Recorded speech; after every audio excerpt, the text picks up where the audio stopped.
Saudações a todos. Vamos então para o nosso 17º encontro do nosso curso Filosofia Cai na Vida. Hoje nós vamos tratar do iluminismo sofístico. É a nossa última aula dos sofistas, no nosso módulo dos sofistas. Espero que vocês tenham gostado e a gente vai então trabalhar dois autores aqui para fechar esse ciclo. Foram eles Hípias de Élida e o outro pensador, o Antifonte. Vamos então começar com Hípias de Élida. O Hípias de Élida ele viveu mais ou menos no final do século V antes de Cristo. Vale a pena uma primeira observação. Esses dois pensadores são chamados de iluministas sofistas ou iluministas sofísticos, porque eles, de alguma forma, representam uma espécie de base, uma espécie de gene para o pensamento a respeito da valorização do humano. Eu diria até que eles são precursores sobre alguns aspectos, alguns conceitos e algumas práticas que vão aparecer com o advento da Revolução Francesa, lá no século XVIII. Vão, por exemplo, sinalizar aspectos que vão ser base para o que a gente conhece hoje como direitos humanos.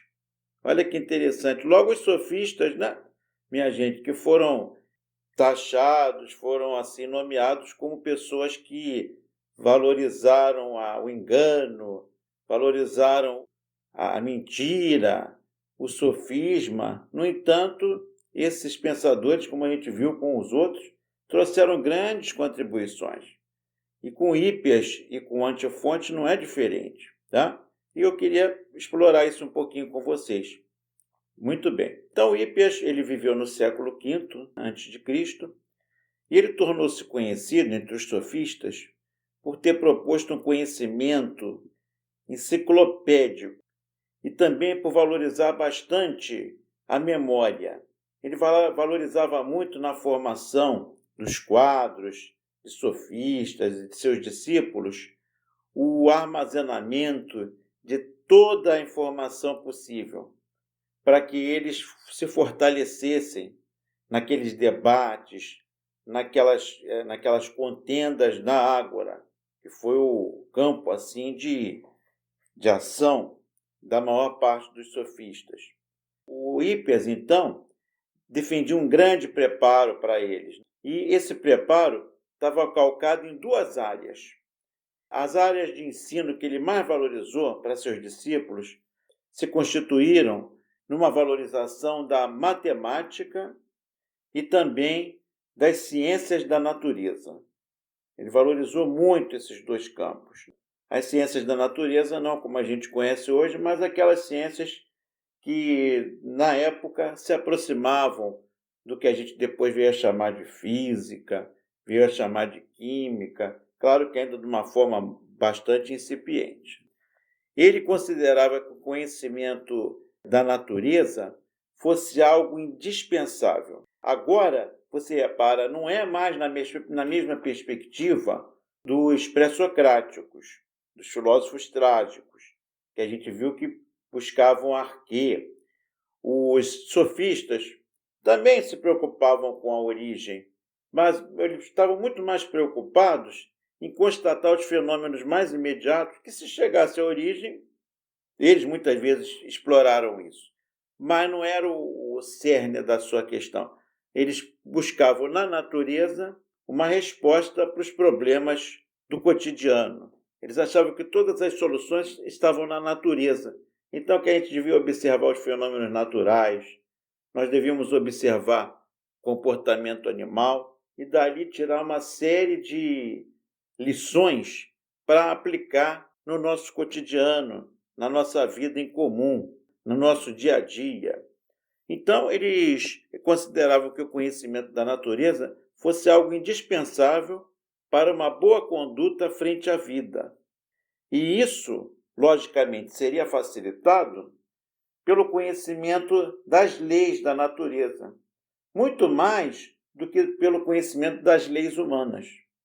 Isso é um dado interessante, porque eles achavam que as leis humanas são uma contribuição. Eu sou educado na cultura local, eu recebi as informações, eu estou aqui sobrevivendo, mas eles já naquele momento, isso é interessante também a gente frisar, você percebe no pouco material que a gente recebeu deles, que sobrou deles, e muitos por comentaristas, você vai ver que eles tinham uma preocupação com o homem se afastando muito da natureza.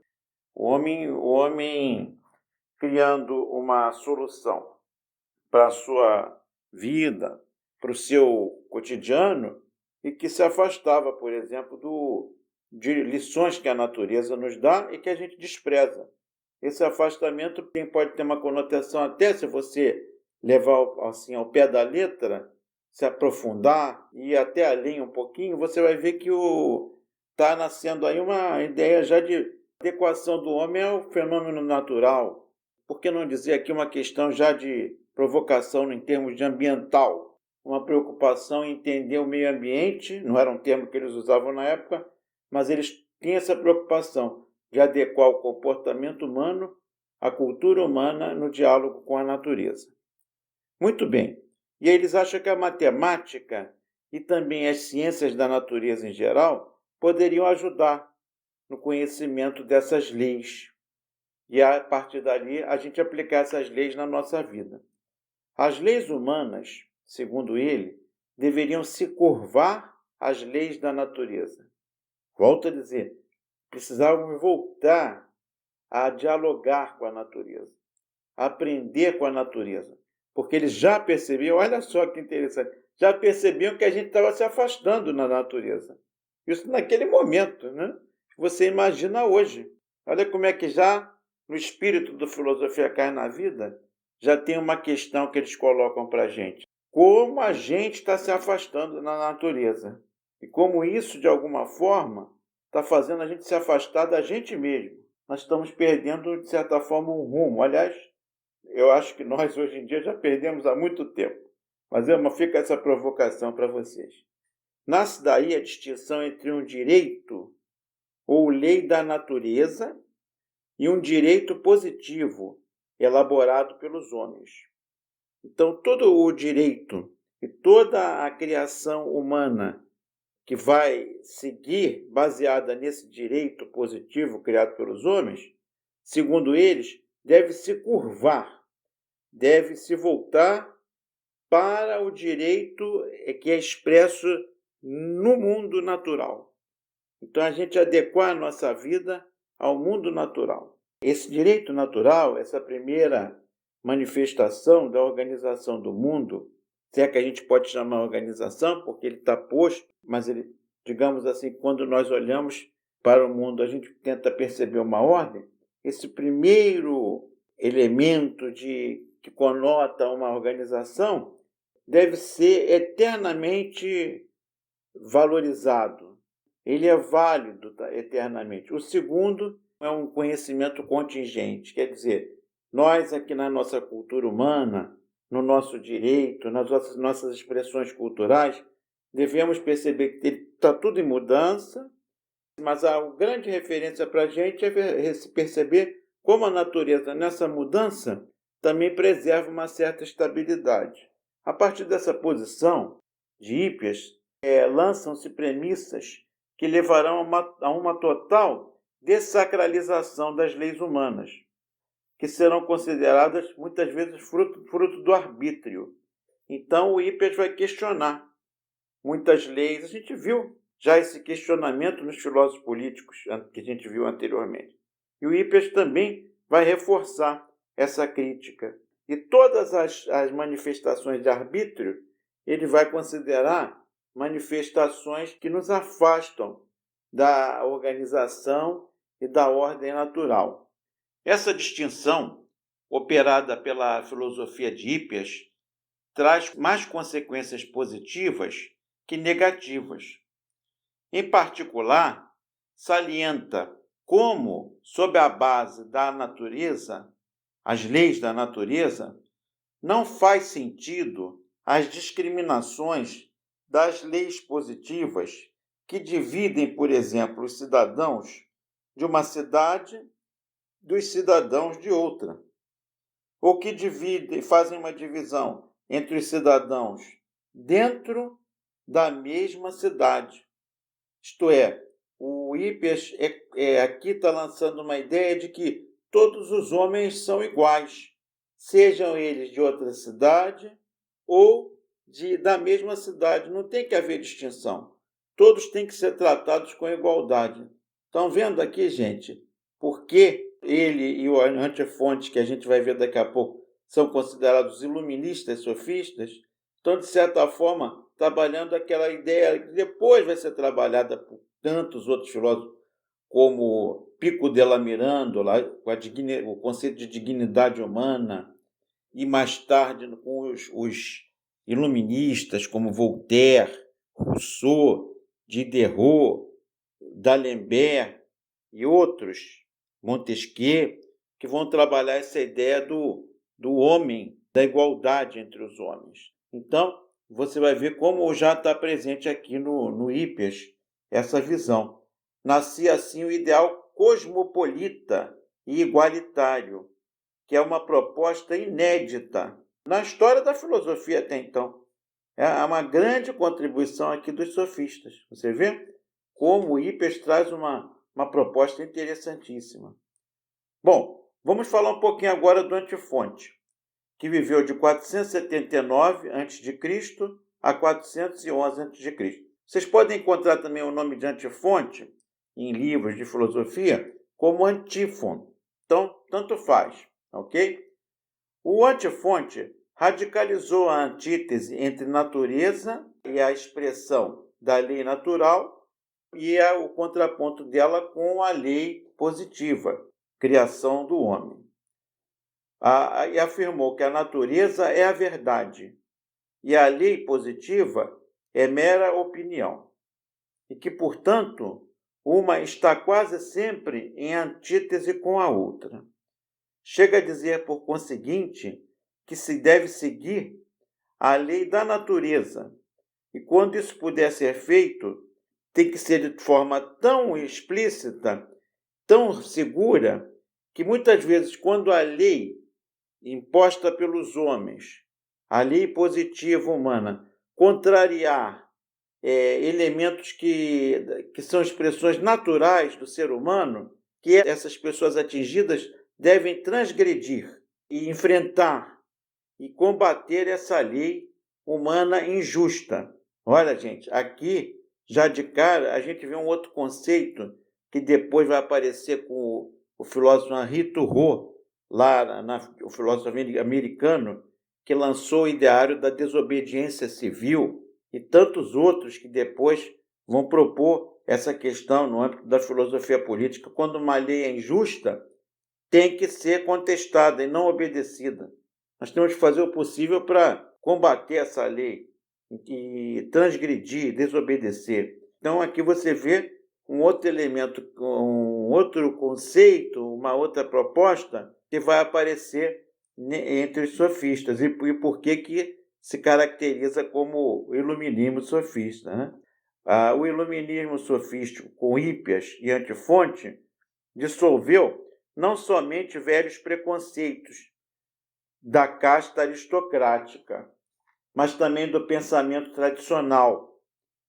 Criticaram também o fechamento da polis ao estrangeiro, ou tratar o estrangeiro como alguém menor. Veja hoje a questão dos refugiados. Olha a filosofia cai na vida hoje, né? Olha as coisas que eles falaram e se repetem hoje. Como são tratados refugiados, estrangeiros, nesse mundo atual. O preconceito comum aos gregos de então, com relação à superioridade grega, à superioridade ateniense sobre outros povos. E eles contestam isso, trabalham a ideia de igualdade. Reparem hoje como é que essa temática deles é atual. O diálogo entre culturas, a visão hoje também que parte do pensamento decolonial, que não aceita que uma cultura seja superior a outra, que venha colonizá-la. E já na época havia o colonialismo de Atenas sobre outras culturas. Isso é uma coisa que acontecia desde a antiguidade, não na expressão que a gente teve depois na modernidade, na contemporaneidade, mas eles já estavam identificando aqui o ovo da serpente. Por isso que eles são filósofos assim importantíssimos, e a gente fica triste em ver como eles foram deixados de lado. Para eles, cada cidadão de qualquer cidade é igual ao de outra. Cada homem de qualquer classe é igual ao de outra. Cada homem de qualquer país é igual ao de outro, porque por natureza qualquer homem é igual. Qualquer homem é igual a qualquer outro homem. Isso aqui, como eu falei, seria uma espécie de base dos direitos humanos. Mas o Antifonte, então, ele reforça essa ideia do Hiper, sem dúvida. Sem dúvida, ele comunga dessa ideia e defende também. Mas há uma outra grande contribuição do Antifonte. Essa é muito inusitada e talvez muitos de vocês nunca tenham ouvido falar sobre isso. Por exemplo, ele pode ser considerado um precursor da psicanálise. Porque, por exemplo, embora Freud nunca tenha citado o Antifonte, ele pode ser considerado seu precursor. O Antifonte, ele abriu perto da Ágora de Corinto uma espécie de consultório, uma barraca, na qual ele recebia, vamos chamar de pacientes, ele não usava esse termo, pacientes que se submetiam a um tratamento baseado na palavra. Ele colocou uma placa: você que está sofrendo, venha conversar comigo, que eu vou te ajudar através da palavra. A palavra como remédio. Interessante essa proposta, como ele ali já está com uma base do que seria a psicanálise, né? Guardadas as devidas proporções. Escutava bastante as pessoas, olha que interessante. Depois dava início a uma terapia verbal. O conteúdo dessa conversa visava aplacar ou fazer desaparecer o sofrimento que levou o paciente vamos botar entre aspas, ao consultório do doutor Antifonte. Tinha um imenso poder de persuasão e um poder de fogo verbal considerável. E, além de ser um grande escutador, escutava muito as pessoas, um ouvido sempre atento. Com certeza deve ter sido um grande terapeuta, se é que a gente pode chamá-lo assim. Chegou a escrever um livro, A Arte de Escapar da Aflição. Mas esse livro, infelizmente, foi perdido, não chegou até nós. Com a ajuda da palavra, que produz representações úteis para agir sobre o corpo e ressignificar as lógicas de sofrimentos psíquicos e corporais. Conferiu ele... Então, gente, ele aqui eu me lembro muito não só do Freud e de todos os outros psicanalistas, mas de um outro grande filósofo que também estudou profundamente a linguagem e percebeu o poder da linguagem. A linguagem forma, de certa forma, até a nossa maneira de pensar. Isso foi uma descoberta desses pensadores da filosofia da linguagem, em especial do Ludwig Wittgenstein. E ele tem uma visão terapêutica da linguagem, que ele diz: muitos sofrimentos que a gente tem são por causa de palavras, ofensas. A gente é criado uma maneira de ver as coisas, e que as palavras que nos prepararam, que nos introduziram ao mundo, vieram com preconceitos, vieram com marcas que, de certa forma, nos engaiolaram. Então, ele vai dizer, muitas vezes, a importância do filósofo, ele vai dizer, Wittgenstein, é tirar o feitiço das palavras. Quantos de nós aqui já sofreu por causa de uma ofensa? Ou percebe que você tem uma outra visão sobre o mundo e sobre o comportamento, e que você gostaria de fazer coisas que você tem um impulso, tem um desejo de fazê-las, mas aí mas aí vão pensar o que de mim? Vão me chamar disso, me chamar daquilo. E aí você entra naqueles rótulos e você sofre. Na nossa área de educação, é muito comum a maneira como o aluno trata o professor não percebe que muitas vezes ele está criando ali um estigma, uma coisa que vai gerar um sofrimento, uma baixa autoestima no aluno para a vida inteira. E o Antifonte percebeu isso, como as pessoas muitas vezes sofriam por causa de palavras e etiquetas que eram colocadas nelas. Daí ele dizia: eu consigo te ajudar, eu consigo te curar pela palavra. Olha que espetáculo. E olha que mais um detalhe importantíssimo. Ele conferiu aos sonhos, olha aí, papel primordial na terapia. Ele gostava de ouvir os sonhos das pessoas e interpretava-os, analisando e verificando que representações eram trazidas por esses sonhos.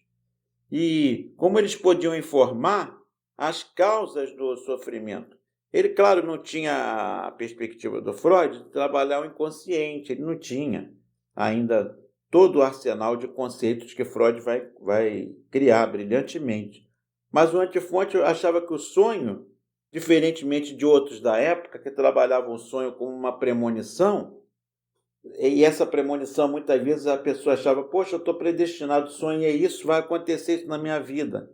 Então, o sonho, muitas vezes, era considerado quase que uma prévia do que iria acontecer. Então, se a pessoa sonhou com um determinado signo, ele era... Até hoje você vê pessoas que dizem que, na superstição popular, na tradição popular, muitas vezes sonhou com isso, vai dar aquilo. Sonhou com sapato, acontece tal coisa. Então, isso você imagina naquela época.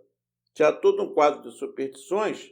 Nada mal na superstição, muitas vezes ela até ajuda. A cultura popular é sábia, mas muitas vezes ela cria sofrimento, ela engaiola, ela faz você perder a autoestima. E ele percebia quando isso fazia mal às pessoas. Então, o sonho ajudava ele não só a perceber que a pessoa estava com a vida toda conduzida por imagens falsas e preconceituosas, e o sonho ajudava a perceber isso.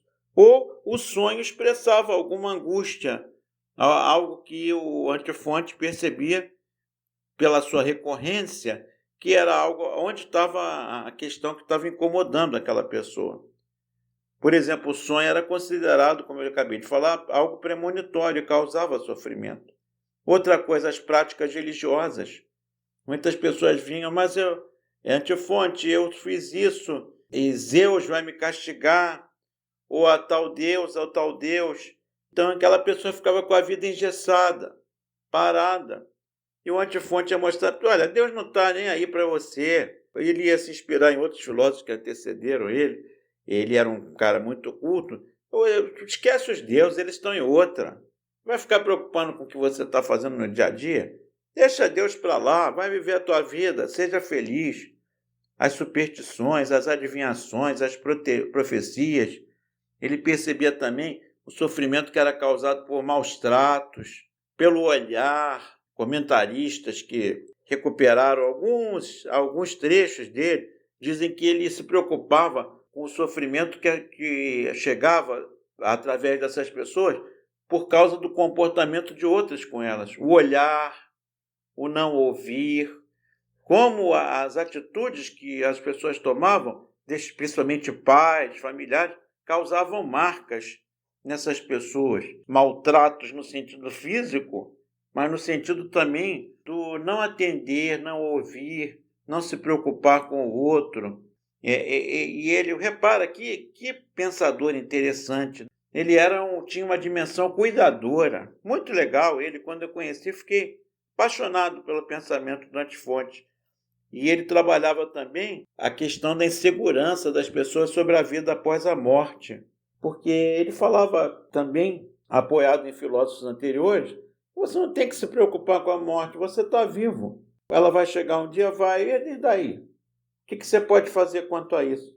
O que você pode fazer é viver com intensidade, aproveitar a sua vida. Quando ela vier, veio. Fazer o quê?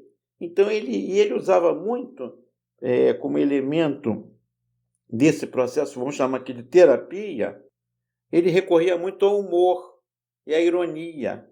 E ele ia desconstruindo todo esse caráter assim, aprisionador, inibidor, esse caráter despotencializador que muitas vezes a sociedade nos legava, através da família, através das tradições, através das religiões. Então, eu considero ele também um pensador libertário nesse sentido, tanto no sentido político, assim como Hippias, de ser alguém que trabalha com a visão de que todos são iguais, e nesse sentido da preocupação com a saúde do indivíduo, com o cuidado da saúde. E ele sendo um precursor do remédio, mas que não vem por algo que você vai beber ou vai comer, vem pela palavra, a palavra como elemento de cura. Então, gente, é isso. Espero que vocês tenham gostado. Estamos encerrando, então, o nosso módulo dos sofistas, tá? E nosso próximo encontro, a gente vai começar a falar, então, sobre Sócrates. Então, um grande abraço a todos. Até a próxima.